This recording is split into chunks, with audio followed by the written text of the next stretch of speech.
sorry, Mommy. I'm so sorry.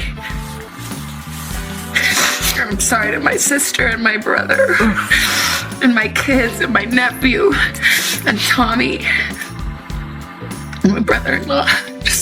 Wait, what name did you just say? Imagine the absolute bone-chilling silence inside a high-security federal office in Tucson when that single name was finally spoken. It wasn't a random intruder. It wasn't a drifter from the Arizona desert. It was the one name that Nancy Guthrie trusted more than her own life, a member of her absolute inner circle. For 67 days, the world watched as a family wept on national television. But while the cameras were rolling, the FBI was quietly tracing a digital ghost. Tonight, we reveal why the FBI abruptly pivoted their investigation at 4:14 a.m. yesterday morning. Who was the person Nancy Guthrie saw every single day who had the administrative override code to her home? Why did a secure server log a login from a device 2,000 miles away at the exact moment she vanished? And what was found in a crushed burner phone that makes this the most disturbing betrayal in modern history? You are about to see the evidence the mainstream media is too afraid to touch. This isn't just a disappearance anymore. It's a calculated execution of trust. To understand the magnitude of this betrayal, we have to look at the before. Nancy Guthrie, at 84, was the personification of routine. In her Catalina Foothills estate, every morning started the same.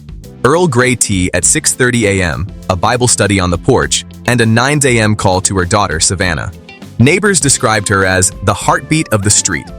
Then, on the morning of February 14, 2026, the heartbeat stopped. 9 a.m. came and went. The phone in New York rang, but Nancy didn't answer. By 10:15 a.m., Savannah Guthrie, the face of national news, began to panic. By 11:52 a.m., the Pima County Sheriff's deputies were standing in Nancy's kitchen. What they found was a perfect scene. The tea kettle was ready but cold. Her glasses were on the table.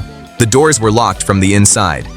What happened next would change everything. For the first 2 weeks, it was a missing persons case. But on March the 2nd, the FBI's cybercrime division detected something anomalous. Nancy's smart lock system hadn't been forced. It had been invited. At exactly 2:17 a.m. on the night she vanished, a privileged user accessed the front door. This wasn't a glitch. It was a digital fingerprint left by someone who knew the override code, a code shared only with her inner circle. The investigation shifted from the desert brush to the living rooms of those Nancy loved most. The timeline was no longer about where Nancy went, but who let the silence in. As we dive into the records, the perfect family image begins to crack under the weight of a 2:17 a.m. login that was never supposed to be found. At the heart of this investigative web is Savannah Guthrie. Her physical presence is commanding, sharp, professional, yet visibly weathered by the events of the last 2 months. As the grieving daughter, she has been the family's shield, but investigators found her behavior unusually controlled. During 4 separate interviews, Savannah never once asked if the FBI had found DNA evidence of a struggle. It was as if she already knew there wasn't one. Why would a grieving daughter be so certain about the lack of violence? Then we have Michael Feldman, Savannah's husband, a man of the shadows, a former political strategist with a cold, analytical gaze. Michael is a fixer by trade. He manages crises. When Nancy vanished, Michael took total control of the family's private security. But here's the detail that feels deeply suspicious. According to leaked surveillance fragments from a neighbor's Ring camera, Michael's black SUV was logged at a restricted access side street 0.4 miles from Nancy's house at 3 a.m. His alibi? He was asleep in a different wing of the house. If he was asleep, who was driving his vehicle in the dead of night? Finally, there is Cameron Guthrie, Nancy's son, a man whose history is a graveyard of failed business ventures. Physical descriptions from court clerks depict a man who is jittery and prone to outbursts. In January 2026, Nancy reportedly denied Cameron a $250,000 investment for a new venture. His motive is as old as time: money. Cameron's alibi was a hotel in Scottsdale, but the hotel's Wi-Fi logs show his laptop connected to the Guthrie family cloud server at 1:45 a.m., the same night his mother disappeared. Why was he accessing Nancy's financial files from a hotel room while she was supposedly sleeping? Every member of this inner circle has a shadow, and the FBI is finally shining a light on them. The smoking gun, in this case, isn't a weapon. It's a data packet. According to files obtained by our team from a whistleblower within the federal task force, the FBI recovered a behavioral contradiction cluster from Nancy's smart home hub. Section 4B of the forensic report states, at 2:17 a.m. user ID Inner Circle 02 initiated a total system blackout. For exactly 14 minutes, every camera on the Guthrie estate went dark. This wasn't a power failure, it was a manual command executed via an encrypted VPN. But the evidence gets darker. Financial records subpoenaed from 3 different offshore accounts show a series of structured cash withdrawals totaling $45,000. These withdrawals began on February 1st and ended on February 13th, the day before Nancy vanished. Each withdrawal was exactly $9,000 to avoid the $10,000 federal flag. According to documents, the IP address used to authorize these transfers originated from a ghost device linked to a primary member of the inner circle. Then, there is the burner phone link. On March 28th, a crushed device was found in a desert drainage pipe 1.2 miles from the scene. Forensic tech teams managed a deep extraction recovery. They found 3 deleted messages. The final one, sent at 3:47 a.m., read, "Package secured. Ground is clear."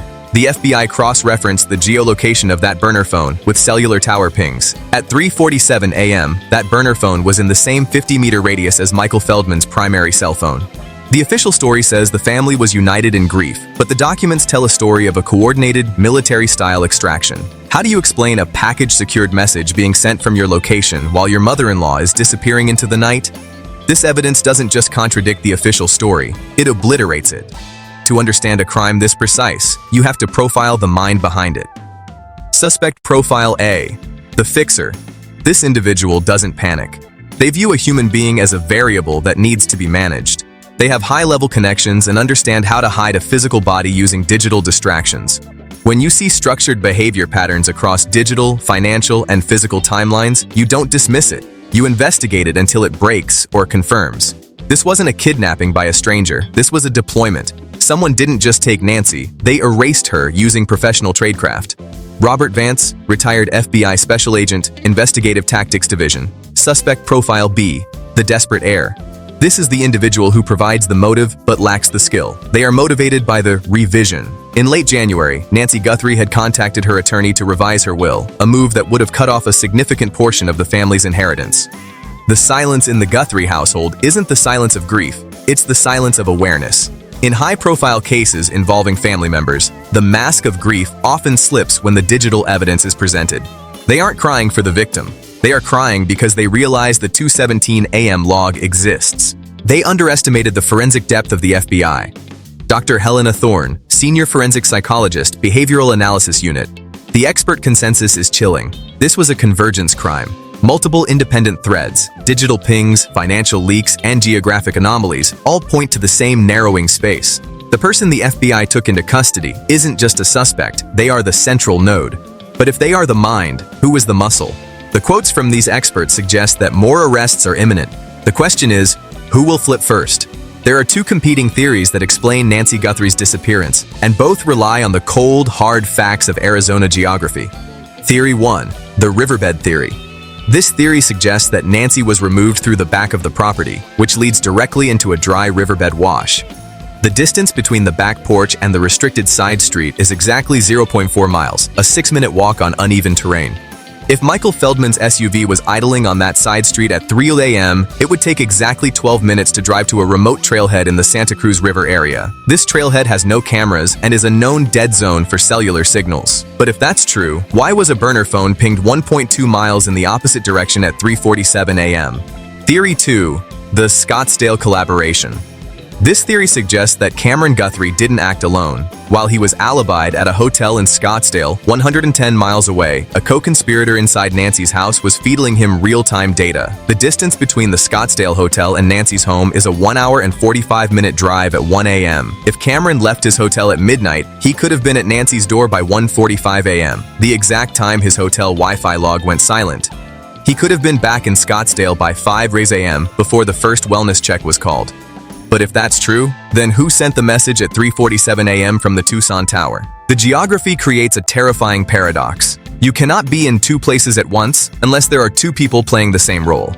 The theory that feels most disturbing is the double blind. It suggests that one inner circle member planned the digital blackout, while another handled the physical removal, ensuring that neither could fully confess without destroying the other. It is a suicide pact disguised as a family crisis. Now we build to the connection that reframes every second of this case.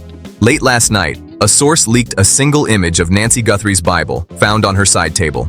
Inside the Bible was a handwritten note dated February 12th, 2 days before she vanished.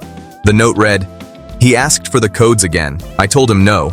I'm scared of my own blood. This note was hidden in the FBI's evidence locker for 2 months. Why? Because the he in that note matches the exact administrative ID used to black out the cameras at 2:17 a.m.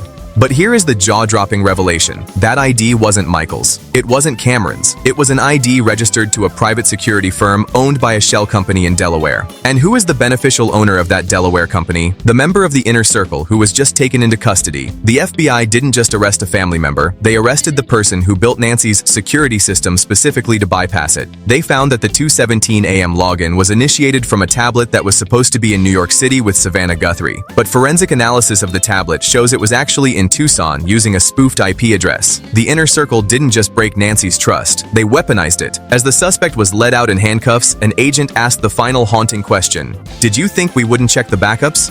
The mystery isn't who took Nancy anymore. The mystery is, where is she now? And more importantly, who else is currently scrubbing their hard drives in a desperate attempt to stay out of the next set of handcuffs? Pacing here is relentless, because the truth is still breathing, somewhere in the dark. You've just seen what the mainstream media refuse to cover.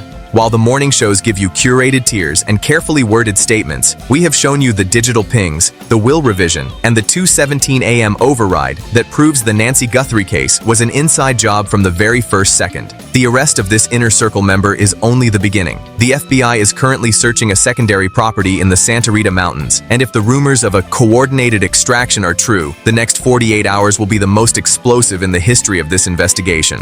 I want to hear your thoughts. Do you think the note in the Bible is the final piece of the puzzle, or is it a distraction to protect an even higher-ranking member of the family? Drop your theories in the comments below. I read every single one, and our community is often smarter than the federal analysts. If you believe the truth about Nancy Guthrie needs to be heard, share this video right now. The more eyes we have on these shell companies and digital logs, the harder it is for them to bury the evidence. And if you haven't already, hit that subscribe button and turn on the bell notifications. We are tracking the forensic results from the Santa Rita Mountain search, and we'll have an update as soon as the documents are unsealed. Nancy Guthrie spent 84 years building a legacy of trust. It took only 14 minutes of a digital blackout to erase it. The inner circle has fallen.